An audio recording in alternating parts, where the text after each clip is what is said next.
Shalom, Bapak Ibu Saudara. Kali ini kita share tentang kematian pelayan Tuhan. Karena belakangan ini ada beberapa hamba Tuhan yang luar biasa lah, katakan gitu, dalam dunia kekristenan, pakai Tuhan meninggal. Saya tidak mengomentari sama sekali atau menilai apapun kematian hamba Tuhan ini. Hanya kematiannya mengingatkan saya akan di Alkitab ini ada dua hamba Tuhan juga yang meninggal ya. Mereka sama-sama melayani. Jadi sekali lagi saya tidak mengomentari kematian hamba Tuhan yang baru-baru ini ya. Beberapa ya. Jadi mari kita melihat dulu apa yang Alkitab katakan. Ya, nah ada dua cerita ini. Dua hamba Tuhan ini ceritanya begini, ada di satu raja-raja. Ini yang satu hamba Tuhannya namanya disebut Nabi Tua. Ya. Yang satu lagi disebut Abdi Allah dari Yehuda. Nah, mari kita lihat dulu backgroundnya, latar belakang cerita ini. Ya. Jadi waktu itu Salomo, ya, anaknya Daud itu memerintah, dan Salomo jatuh dalam penyembahan berhala. Ceritanya tuh karena Salomo memiliki istri dan gundik itu terlalu banyak ya. Jadi ada sampai 1000, dan itu bukan Salomo cari, tapi setiap orang yang datang dari bangsa-bangsa Amon, Moab, atau Sidon dan semuanya itu mereka membawa upeti. Nah, upetinya itu termasuk perempuan yang terbaik dari bangsa itu, sehingga Salomo sampai masa tuanya pun tetap didatangi ya, diberikan itu gadis-gadis itu. Nah, gadis-gadis ini sudah terbiasa menyembah berhala ya. Ya tentu ya mereka punya Tuhannya sendiri ya. Jadi mereka minta lah, biasanya sudah tua, orang tua itu Salomo sudah tua. Nah, ini istri-istri yang banyak ini minta dia ya. Ada yang menyembah dewa Karmos, tolonglah bikinlah di sini di Yerusalem ini mesbah atau penyembahan ya kepada dewa-dewa yang sebelahnya itu. Ada Asitoret ya, dewa orang Sidon, adalah orang Moab, Kamos, ada Milkom, Bani Amon. Salomo izinkan aja karena dia sudah tua begitu. Biasanya orang, jadi barangkali mungkin Salomo tidak ikut menyembah, tapi dengan perbuatannya itu Tuhan menilai bahwa Salomo jatuh dalam penyembahan berhala karena istri-istrinya itu. Jadi Tuhan hajar itu disiplin dengan memecahkan kerajaannya itu. Jadi kerajaannya, tapi tidak di zaman Salomo karena Tuhan masih ingat Daud ya. Jadi nanti anaknya Salomo baru dipecah kerajaan itu. Jadi anaknya Salomo kita tahu Rehabeam namanya, dialah yang menjadi raja. Nah, waktu Salomo jatuh dalam penyembahan berhala ada beberapa lawan. Salah satu lawannya Salomo itu namanya Jerobeam ya. Nah, si Jerobeam ini dia lari ke Mesir ya, begitu tahu Salomo meninggal dia datang lagi dan dia menggerakkan seluruh Israel untuk minta sesuatu permintaan lah, karena pajaknya waktu zaman Salomo itu berat, maka dia minta diringankan ya. Jadi mereka kumpul minta sama si Rehabeam supaya diringankan, tapi Rehabeam tidak mau dengar, dan akhirnya pendek cerita pecahlah kerajaan itu. Jadi si Jerobeam ini mendapat 10 suku.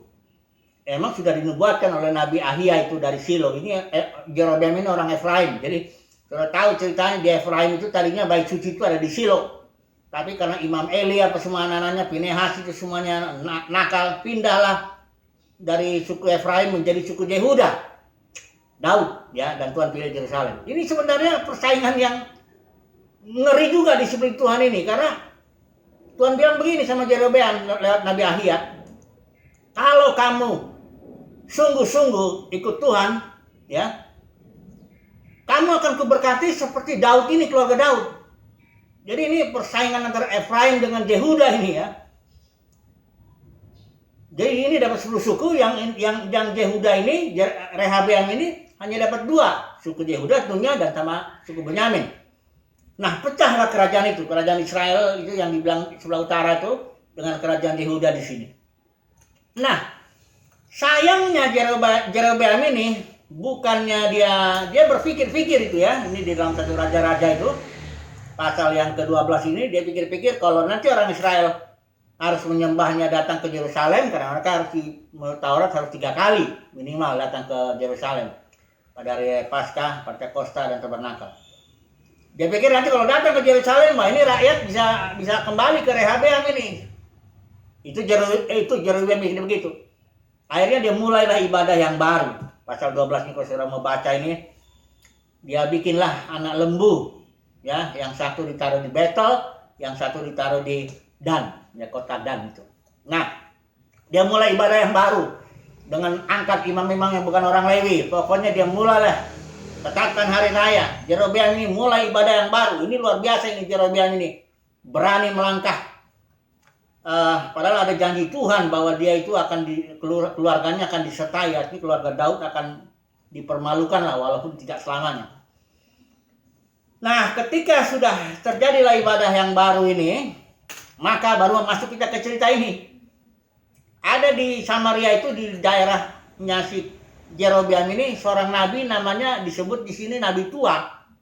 Tapi kalau nanti kita melihat di kisah di akhir hidupnya itu dia nggak dibilang nabi tua, dia dibilang nabi yang datang dari Samaria. Jadi nggak dibilang tua. Nah, kenapa di sini dibilang tua? Itu bukan usianya yang tua, tapi bahwa si nabi ini yang dari Samaria yang dari kerajaan Jerobeam ini nabi yang dulunya dipakai Tuhan. Sekarang nggak lagi. Nah, ini nanti kita mau melihat kenapa begitu ya. Dulu ini nabi dipakai Tuhan. Sekarang tidak lagi Tuhan bicara lewat dia. Karena ketika Tuhan mau bernubuat untuk mesbah di Betel itu, karena Jerobeam membuat ibadah baru, Tuhan panggil nabi abdi Allah disebut sini yang dari Yehuda. Padahal di situ ada nabi, ya, si nabi tua ini. Jadi nabi ini disebut tua ya, sekali lagi bukan karena usianya, tapi karena dia tadinya dipakai Tuhan, sekarang tidak lagi, kira-kira begitu ya. Oke, jadi ceritanya begini. Nabi yang dari abdi Allah yang dari Yehuda ini datang dia, utus, ya. Ini nubuatnya ini. Ketika itu Jerobeam sedang menyembah dia berhala ya, yang dia lembu emas itu yang di Betel. Nah, ini dia nubuat daripada abdi Allah yang dari Yehuda ini. Dia bilang gini.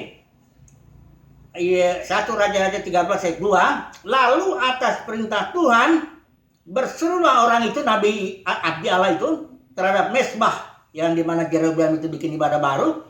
Katanya, hai mesbah, beginilah firman Tuhan, bahwasanya seorang anak akan lahir pada keluarga Daud, Yosia namanya. Ya, kita tahu ya, nanti habis Daud ini ada beberapa keturunan baru tampil Raja Yosia ya. Ia akan, ini perhatikan ya, ia akan menyembelih di atasmu, di atas mesbah itu, imam-imam bukit pengorbanan yang membakar korban di atasmu. Itu satu.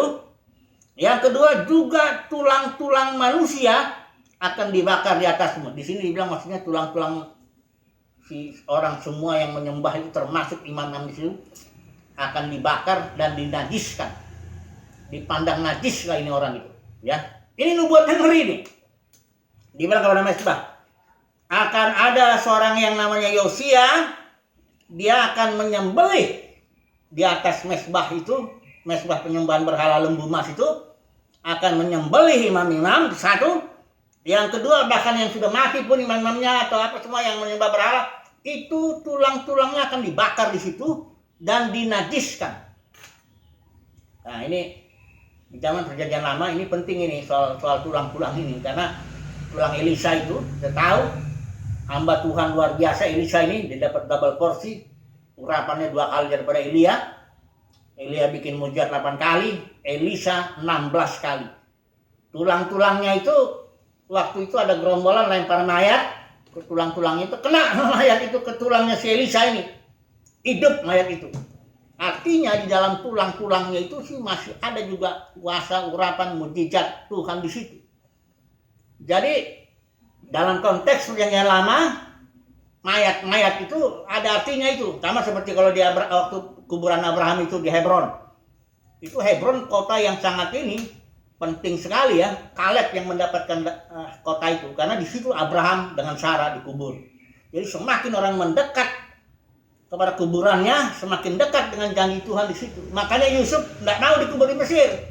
Karena Yusuf mau dekat dengan Abraham supaya dekat janji Tuhan itu.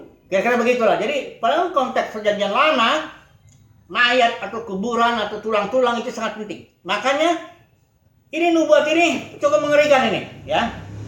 Nah, ini yang dinubuatkan oleh si Abdi Allah ini kepada mesbah yang di Betel, yang dimana Jerobeam melakukan penyembahan berhala.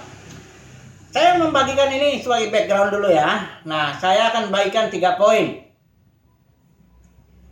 dalam cerita ini. Yang pertama, saya mencoba mengangkatkan di sini mengapa ini nabi ini yang tadinya dipakai Tuhan di Samaria ini menjadi tidak dipakai lagi. Nabi tua ya. Kenapa? Saya mencoba itu ya. Poin kedua saya mau nanti sharekan mengenai nasibnya abdi Allah ini. Ini juga mengerikan karena abdi Allah ini sudah dibilang jangan kamu makan roti atau minum air di tempat itu, di kerajaan utara itu, jangan di situ. Dan kalau kamu datang sana, kalau pulang pun harus cari jalan yang lain. Itu perintah Tuhan dan kita nanti lihat abdi Allah ini gagal di situ. Yang poin ketiga saya mau sharekan ini adalah usaha daripada nabi tua ini supaya tulang-tulangnya dia nanti jangan dibakar dan jangan dinajiskan. Karena kalau itu terjadi, si nabi tua ini merasa, oh itu masa kehidupan saya di masa yang akan datang, walaupun sudah di alam yang lain, ini sial sekali. Karena tulang-tulang saya dinajiskan. Kira-kira begitu. Nah, mari kita melihat yang pertama. Mengapa ini nabi yang di Samaria ini menjadi nabi tua? Ya, menjadi tidak dipakai Tuhan lagi. Yang pertama, saya menduga ini begini. Ya, memang nggak tercatat di sini, tapi kita lihat situasinya. Lingkungan daripada nabi tua ini adalah lingkungan penyembahan berhala. Karena nabi tua ini tinggal di kerajaan utara, di mana Jerobeam sudah membangun suatu ibadah baru dengan meletakkan 2 lembu emas, satu di Betel, satu di Dan orang Israel sudah menyembah begitu. Nah, kemungkinan besar nabi tua ini ya cepat atau lambat terpengaruh dengan situasinya seperti itu. Ya. Jadi saya menduga yang pertama penyebab daripada nabi ini yang tadinya dipakai Tuhan jadi nggak dipakai lagi itu karena dia tidak sanggup melawan situasi atau lingkungannya lah, di mana kerajaan Israel itu sudah jatuh dalam penyembahan berhala. Dia perlahan-lahan, biasanya begitu, perlahan-lahan terbawa arus, kira-kira begitulah ya. Nah, ini dugaan saya yang pertama ya. Walaupun nanti saudaraku ya kita langsung coba sedikit aplikasikan lah dalam dunia kekristenan ini saat ini itu udah jatuh juga itu. Dunia kekristenan sudah rusak gara-gara ajaran Jezebel, ajaran Nikolaus dan ajaran Bileam. Dan kalau orang nggak jaga-jaga terhadap dunia keagamaan, dunia kekristenan, bisa jadi nabi tua. Gak peduli urapannya kayak apa, perlahan-lahan makin tua, makin habis. Digerus ya. Oke, ini satu ya. Alasan mengapa seorang nabi yang dipakai Tuhan tadinya menjadi nabi tua, tidak dipakai lagi. Yang kedua, saya dengan ilustrasi ini menjelaskannya ini. Begini, saudara, kalau ada 2 garis yang kelihatan sejajar, ini mudah-mudahan kelihatan ya, pendek. 2 garis kelihatan sejajar, kalau pendek nggak bisa ditentukan apakah betul dia sejajar atau tidak.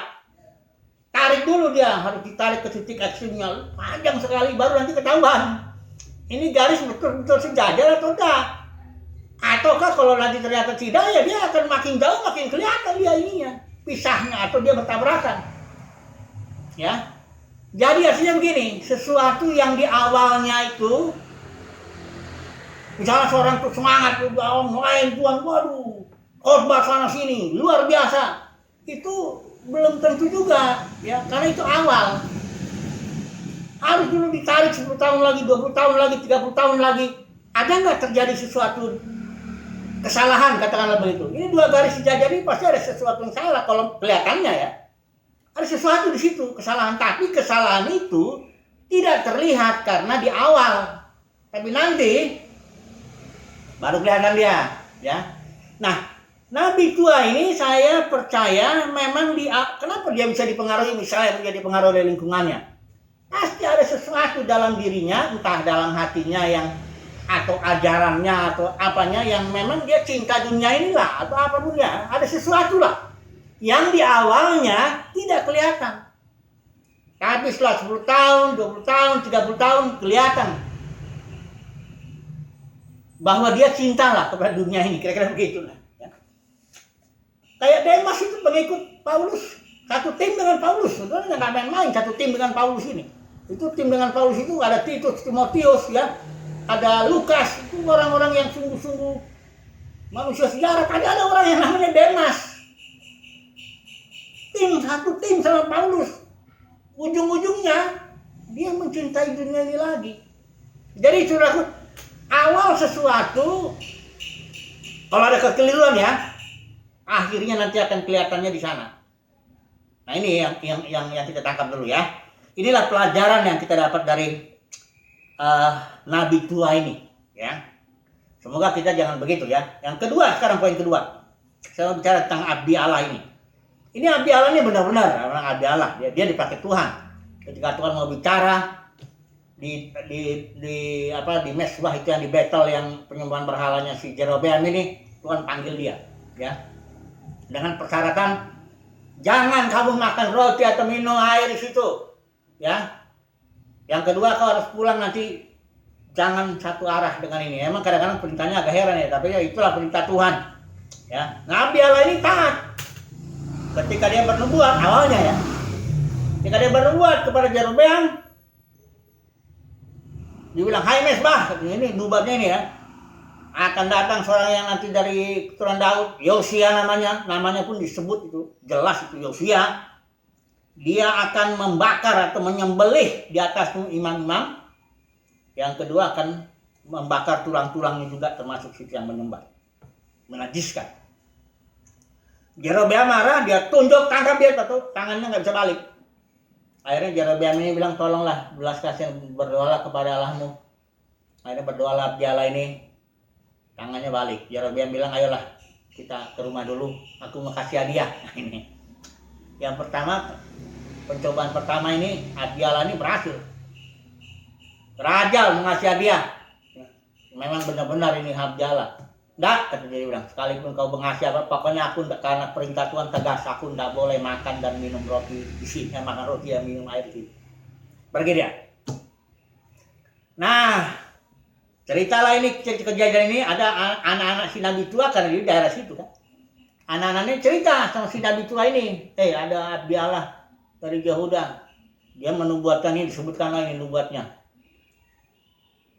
Dan sekarang dia udah pulang. Si Nabi tua ini, ya dia udah merasa ini, dia tahu, aduh, jangan-jangan saya nih, soalnya nubuatnya jelas. Seorang namanya Yosia akan menyembelih imam-imam itu. Yang kedua, membakar tulang-tulang, ya. Kemungkinan besar si Nabi tua ini juga mungkin juga terlibat dalam penyembahan berhala ini. Karena kenapa dia takut? Ya, takut tulangnya dinajiskan. Nah, dia bilang begini sama anaknya, pelananya, aku mau cari dulu dia. Ya. Dicarilah si Nabi tua ini, pergi cari abdi Allah itu. Ketemu, ya. Nabi tua ini bilang, engkau kan abdi Allah yang dari Yehuda? Ya, katanya. Marilah datang ke rumahku. Kita makan roti, minum apa semuanya. Si abdi Allah ini jelas. Enggak bisa. Karena jelas perintah Tuhan ini. Ah, si Nabi tua ini enggak kalah pikiran, enggak kalah apa ya. Dia berbohong. Nah, ini Nabi tua ini sudah sampai ke tingkat betul-betul tua dalam hati, udah ngebohong, udah nyembah berhala, ngebohong lagi dia. Dia bilang, enggak, malaikat Tuhan bilang sama saya, katanya, bawalah dia ini, datang ke rumah kan. Si abdi Allah ini percaya, ketipu abdi Allah ini. Datang dia sama si Nabi tua ini, masuk ke rumahnya Nabi tua ini. Tiba-tiba Nabi tua ini karena memang dulunya dia pun dipakai Tuhan. Tiba-tiba roh Tuhan turun kepada Nabi tua ini, berbicara kepada abdi Allah ini. Dia bilang, karena kau memberontak, engkau akan mati. Ya, benar. Abdi Allahnya pulang, dia mati dimakan singa. Ya. Nah, setelah itu si Nabi tua ini datanglah. Diambillah mayatnya abdi Allah ini. Ambil, dia tangisi juga, ya. Terus dia bilang begini, dikuburkan di kuburannya. Dia bilang sama anak-anaknya gini, kalau nanti aku mati, letakkan mayatku dekat dengan abdi Allah ini. Ya, maksudnya supaya tulang-tulangnya rakat dengan tulang-tulangnya abdi Allah ini. Si Nabi tua ini bilang itu, karena dia takut dengan nubuat itu. Dibakar nanti tulang-tulangku, dinajiskan. Mati aku, bukan mati aku. Emang udah mati ya. Sialah masa depanku, kehidupan yang akan datang. Jadi ya pesan sama anak, tolong kalau aku mati, taruh mayatku dekat di situ, supaya tulang-tulangku rapat lah. Dan bukan itu aja, dia pesankan, tolong kasih tanda keramat. Saudara baca nanti semua, ada tanda keramat di kuburan itu, supaya nanti kalau Yosia datang, ada sesuatu di situ, ya. Jadi matilah ini Nabi tua ini tentunya kan, dikasihlah tanda keramat di situ, di kuburan itu. Nah, setelah itu Daud Rehabeam punya anak ini keturunannya keberapa? Barulah ceritanya Yosia ini itu ada di 2 raja-raja, ya. Sudah beberapa keturunan baru tampil si Yosia ini, Raja Yosia. Yosia ini sungguh-sungguh ikut Tuhan. Dia menghajar semua penyembahan berhala, ya. Jadi termasuklah kota Betel itu. Saudara penyembahan berhala, Yosia datang ke sana. Dihajarlah semuanya ini semua yang dinubuatkan itu dia sembelih itu imam-imam itu terjadi. Dia menajiskan juga semua tulang-tulang. Ada kuburan Yosia lihat, hanya dia lihat begini. Waktu Yosia lihat ada satu kuburan, ada tanda keramat di situ. Nah Yosia ini nanya sama orang-orang sekitar ini, ada apa ini? Kok ini kuburan beda dengan kuburan-kuburan yang lain? Baru orang-orang sekitarnya kasih tahu, begini, ini kuburan daripada abdi Allah yang datang dari Yehuda, yang telah menubuatkan terhadap Mesbah ini, yang sekarang ini engkau genapi. Apa nubuatnya? Yaitu membakar, menyembelih imam-imam itu, menajiskan tulang-tulang yang ini. Karena kuburan-kuburan itu di sekitar sini Yosia bongkar, bakar gitu, dinajiskan. Nah, ketika Yosia tahu bahwa itu adalah, diceritakan orang kan, itu adalah kuburan daripada abdi Allah yang dari Yehuda, dia bilang jangan diganggu, kira-kira gitu, jangan dibakar, jangan dinajiskan lah. Karena ini abdi Allah ini, walaupun dia gagal karena tidak taat begitu, berontak ya. Tapi ini abdi Allah. Nah, ini ada cerita di sini. Inilah akhirnya nih, endingnya nih. Saudara lihat ya. 2 Raja-Raja 23 ayat 18. Kira begini kalimatnya. Lalu katanya, ini kata Yosia ya, biarkanlah itu. Kuburannya cuma segini, janganlah ada orang yang menjamah tulang-tulangnya. Maksudnya tulang-tulang si Nabi, isi abdi Allah ini, yang dari Yehuda ini. Biarkanlah itu, janganlah ada orang yang menjamah tulang-tulangnya. Jadi mereka tidak mengganggu tulang-tulangnya, nggak mengganggu tulang-tulang Nabi abdi Allah ini. Ini ada kalimatnya ya. Dan ini ada kalimat. Dan tulang-tulang Nabi yang telah datang dari Samaria itu, maksudnya Nabi tua. Kalimat saya ulang lagi ya. 2 Raja-Raja ayat 23. 2 Raja-Raja pasal 23 ayat 18. Saya ulangi lagi. Lalu katanya, biarkanlah itu, kuburan itu ya, janganlah ada orang yang menjamah tulang-tulangnya, tulang-tulang Nabi abdi Allah ini yang dari Yehuda. Jadi ini hamba-hambanya Yosia ini. Jadi mereka tidak mengganggu tulang-tulangnya, tulang-tulang abdi Allah ini. Dan ada kalimatnya sambung. Dan tulang-tulang Nabi yang telah datang dari Samaria itu Nabi tua. Jadi selamatlah tulang-tulang si Nabi tua ini. Tidak ikut dibakar dan dinajiskan di mesbah itu. Karena tulang-tulang si Nabi tua ini rapat. Dekat dengan tulang-tulang abdi Allah itu. Selamatlah si Nabi tua ini. Ya, tidak dinajiskan. Ceritanya ini luar biasa ini. Nanti kita ambil kesimpulannya, ada beberapa. Tapi istilahnya Nabi tua ini nggak menyerah lah ya. Oke, kita masuk aja dulu sekarang ke kesimpulannya. Ini kesimpulannya yang perlu kita renung-renungkan ini, karena kita pun semua akan mati toh. Yang melayani Tuhan mati. Persoalannya kan kalau orang mati orang kan langsung ngomongnya enak.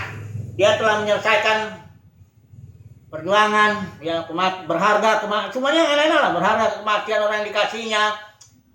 Dia telah, apalagi ada aku telah mencapai garis akhir apa semuanya, pokoknya yang enak-enak lah. Yang namanya juga orang kalau udah mati ya, masa kita ngomong lagi yang jelek tentang dia, ya kan? Tapi kita ini hamba Tuhan, kita mau hidup di hadapan Tuhan. Orang lain ngomong apa, bikin bunga kayak mau enggak kayak, ngomong apa kayak yang bagus-bagus tuh, apa semuanya ya toh nanti Tuhan juga, kita di hadapan Tuhan datang ini, matinya kita ini kayak gimana, ya? Jadi abaikanlah dulu itu ya, suara-suara itu manusia, karena kita ini saat ini mau menghadapi Tuhan ini, bagaimana matinya kita ini nanti, ya. Apakah kita matinya ini kayak Nabi tua dalam arti tadinya dipakai Tuhan luar biasa waktu muda, pelayanan mahasiswa, kakak sana sini, makin tua. Harusnya kan kalau kita bilang manusia lahiriah kita merosot, itu wajar. Merosot bukan penyakitan ya.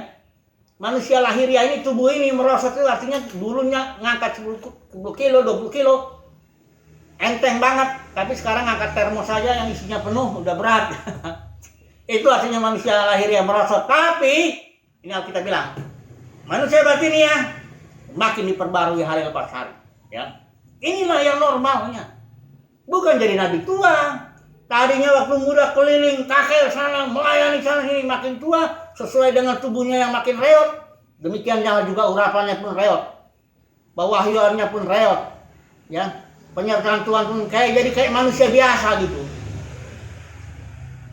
Ini ya tentu kalau dia mati nanti akan datang bunga bilang aku telah mencapai garis akhir. Tapi hati-hati dengan hidup kita ini, ya. Saudara dan saya ini seperti garis sejajar. Di awal-awalnya oke lah, ya. Puji Tuhan lah kalau kita semangat. Puji Tuhan lah kalau kita berapi-api, bernyala-nyala. Hati-hati. Kalau ada kesalahan dalam hati kita, cinta uang, cinta dunia ini, cinta kemuliaan manusia, artinya senang kalau dihargai orang. Senang kalau pelayanan kita itu disambut. Ini hati-hati. Ini hati yang seperti ini nggak kelihatan di awalnya. Nanti setelah 10 tahun, 20 tahun, udah mulai kena. Dan Roh Kudus itu disimbolkan merpati, pemalu, timid ya. Agak malu sifatnya Roh Kudus itu. Kalau di awalnya dia terus disinggung, dia lambat laun mundur itu. Pelan-pelan mundur dia, ya. Ada orang yang khotbahnya, yang di masa tua khotbahnya sama dengan 30 tahun yang lalu waktu dia khotbah muda. Gak ada tambah pewahyuan, gak ada tambah urapan, gak ada tambah apa pun, gak ada. Udah jadi nabi tua dia, tapi hanya Tuhan yang tahu itu kan. Dan kita pribadi, kita pun tahu itu sebenarnya. Kayak nabi tua ini dia tahu kok. Saya gak dipakai Tuhan lagi, dia tahu kok. Tapi dia mau berusaha, jangan sampai aku dinajiskan. Itu dia usahanya ya. Jadi kesimpulan yang pertama, hati-hatilah ya. Hati-hatilah. Ya, jangan sampai terbawa arus dunia ini. Dan saya mau bilang, kekristenan telah menjadi sistem, menjadi dunia. Ya, itulah yang dulu sama agama itu juga Yudaisme telah menjadi dunia. Itulah yang membunuh Yesus. Ingat ya, yang membunuh Yesus bukan Pilatus. Itu Pilatus cuma alat aja itu, disuruh sama orang-orang Yahudi mahkamah agama itu. Yang bunuh Yesus jelas adalah agama di zaman itu, agama Yahudi, Yudaisme itu. Dan sekarang juga kekristenan ya sudah penuh dengan roh Ijabel, apalagi Nikolaus, struktur itu ya. Udah gitu Bileam, Hati-hati saudaraku. Orang yang paling penuh dengan urapan juga, kalau dia 10 tahun, 20 tahun dipengaruhi, dia nggak jaga hati, dipengaruhi oleh dunia kekristenan, bisa jatuh. Ada banyak orang di dulu melayani, di ujung-ujungnya kasus. Bukan cuma kasus duit, kasus apa, semuanya banyak. Ini hati-hati nih, ya. Tapi saudara jangan mau hidup dari orang ya. Kalau dia dari orang, pasti kalau nanti kita mati, pasti orang kasih bunga, nggak ada yang dibikin bunga ini turut berduka cita. Karena dia sudah dulu dipakai Tuhan, nggak mungkin ada bunga begitu. Pasti bunganya yang bagus-bagus itu kalimatnya. Nggak butuh kita itu. Kita butuh sekarang di hadapan Tuhan ini gimana ini kita. Ya, ini pelajaran pertama. Hati-hati, ya. Hati-hati dengan hati kita. Hati-hati dengan hati kita. Yang kedua, kesimpulannya, saya mengingat ini Petrus ya. Petrus ini waktu dia tanya Yohanes itu, dia tanya di bagian terakhir itu, ini apa yang akan terjadi dengan dia ini? Kata Petrus tanya sama Yesus ini waktu Yesus sudah bangkit ya, pertemuan yang ketiga yang terakhir itu. Yesus bilang gini, kalau aku ingin dia ini hidup sampai aku datang, itu bukan urusanmu, tapi engkau ikut aku. Terus dinubuatkan oleh Tuhan Yesus begini, waktu engkau muda, kau ikat pinggangmu, engkau berjalan menurut maumu.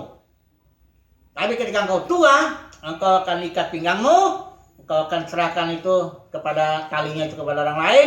Orang itu akan membawa engkau ke tempat yang engkau tidak kehendaki. Nah benar, Petrus melayani Tuhan, dan terakhir ya tahun 67 pada zaman Kaisar Nero, ya dia mati, ya dibawalah dia. Ini ceritanya ada begini, ini tradisi, memang nggak ada di Alkitab. Tapi menurut tradisi, waktu itu Nero kan menganiaya orang Kristen, Petrus jalan menjauhi. Terus tiba-tiba dia dapat penglihatan ada seorang jalan di depannya, di sampingnya bawa salib. Petrus tanya, "Lo mau kemana kamu?" "Saya mau ke Roma," katanya. "Saya mau disalib di sana." Wah, terus Petrus merasa ini pimpinan Tuhan. Dia pergi ke Roma, ditangkap sana. Terus si Nero bilang, ada videonya tuh, video film. Saya nonton tuh, bagus sekali. Si Nero bilang, "Kau disalib." Terus Petrus bilang begini, "Puji Tuhan, kali ini dia ngomong sama Tuhan, Tuhan kali ini aku tidak gagal. Ya, aku pernah menyangkal engkau di masa mudaku 3 kali, sekarang aku tidak gagal. Aku akan mengikut engkau sampai akhir." Terus dia ngomong sama Nero, "Tolong, aku ada satu permintaan," katanya.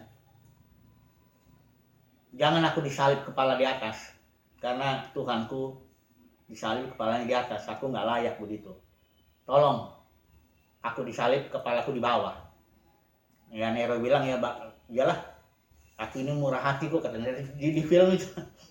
"Aku ini murah hati kok, ku kasihlah kau, nggak apa-apa kalau maunya begitu." Akhirnya Petrus mati disalib dengan kepala di bawah. Apa yang mau saya sampaikan di sini begini, Petrus mengikut Tuhan sampai akhir, bahkan dia mati martir ya, dengan kuasa urapan, berhadapan dengan kaisar di situ di film itu ya. Luar biasa. Ya. Doa saya begini, itu pribadi ya. Biar Tuhan ikat pinggang saya. Jangan di masa tua saya jalan menurut keinginan saya, perlahan-lahan saya hilang urapan ya. Saya minta seperti doanya Elisa. Aku minta 2 porsi Tuhan. Saat ini Engkau berikan aku penyertaan-Mu, Engkau berikan aku urapan, Engkau berikan aku pewahyuan firman-Mu, Engkau berikan aku, pokoknya aku minta 2 kali lipat. Makin aku tua, aku minta 2 kali lipat, pewahyuan firman 2 kali lipat, urapan 2 kali lipat, penyertaan 2 kali lipat, pokoknya double porsi. Tapi silakan Tuhan, biar aku diikat, bawa aku ke tempat yang aku gak suka. Karena itu lebih bagus nasibku daripada perlahan-lahan sesuai dengan tubuhku yang semakin tua, merosot, urapanku pun merosot. Ini saya nggak mau. Ya. Jadi kesimpulan yang kedua, mari kita ingatlah cerita Petrus ini. Lebih baguslah kita ikat pinggang, kita suruh orang bawa ke tempat yang kita nggak suka. Yang penting urapan jadi 2 kali lipat. Yang penting penyertaan 2 kali lipat. Manusia lahirnya boleh merosot, tapi manusia batinnya diperbaharui hari lepas hari. Haleluya. Ini dia. Walaupun nanti saya mati nggak ada yang ngasih bunga, nggak masalah. Nggak ada kalimat apapun, nggak masalah. Karena nggak ada gunanya itu semua. Yang penting kita di hadapan Tuhan ini bagaimana ini. Ya, ini cerita sangat, bagi saya ini sangat, saya terharu melihat cerita Nabi tua yang bagaimana dia berusaha supaya jangan tulang-tulangku dinajiskan, dan bagaimana seorang abdi Allah ini yang tadinya sudah berhasil dia menolak tawaran seorang raja, tiba-tiba dia kena tipu juga, ya. Puji Tuhan lah, semoga share saya ini jadi berkat buat saudara. Ingat saudaraku, kita semua akan menjadi tua dan mati, tapi semoga kita seperti Elisa dapat double porsi, ya, urapan kita 2 kali lipat, pewahyuan kita 2 kali, makin ngerti kita firman Tuhan, luar biasa. Puji Tuhan, haleluya, amin.